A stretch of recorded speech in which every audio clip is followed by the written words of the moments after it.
প্রচেষ্টা হচ্ছে। এই নির্বাচনে জাতীয় পার্টি অংশগ্রহণ করবে এই ধরনের হীন প্রচেষ্টাও চলছে।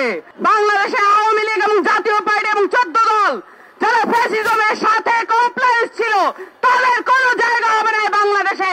আপনাদের সকলকে ধন্যবাদ আজকের গণমিছিল কর্মসূচি সফল করার জন্য। আপনারা জানেন গণঅভ্যুত্থানের পরে জাতীয় নাগরিক পার্টি এনসিপি বিচার সংস্কার ও গণপরিষদের নির্বাচনের দাবিতে ক্রমাগতভাবে রাস্তায় ছিল। আপনারা দেখেছেন বিচার সংস্কার নিয়ে এনসিপি তার অবস্থান অটল রেখেছে বিধায় আজকে বাংলাদেশে যেটা অসম্ভব ছিল খুনি হাসিনার বিচারের রায় আমরা পেয়েছি।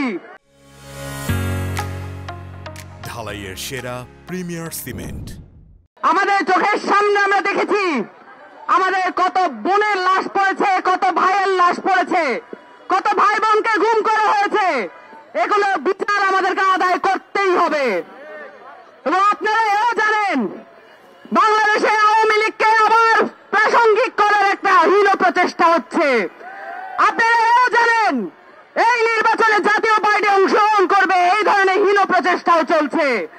পরিষ্কার করে বলে দিতে চাই বাংলাদেশে আওয়ামী লীগ এবং জাতীয় পার্টি এবং 14 দল যারা ফ্যাসিজমের সাথে কমপ্লায়েন্স ছিল তাদের কোনো জায়গা হবে না বাংলাদেশে।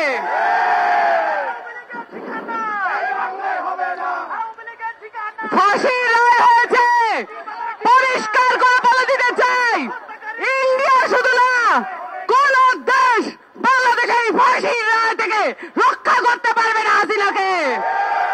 অবিলম্বে হাসিনাকে দেশে এনে ফাঁসির মুখোমুখি করতে হবে। 14 দলকে কোনোভাবেই নির্বাচনে অংশগ্রহণ করতে দেওয়া যাবে না। সুষ্ঠু নির্বাচনে বাধাগ্রস্ত করার জন্য নির্বাচন কমিশনকে কোনোভাবে পরিচালিত করা যাবে না। আপনাদের সকলকে ময়দান না ছাড়ার, রাজপথ না ছাড়ার আহ্বান জানিয়ে শেষ করছি।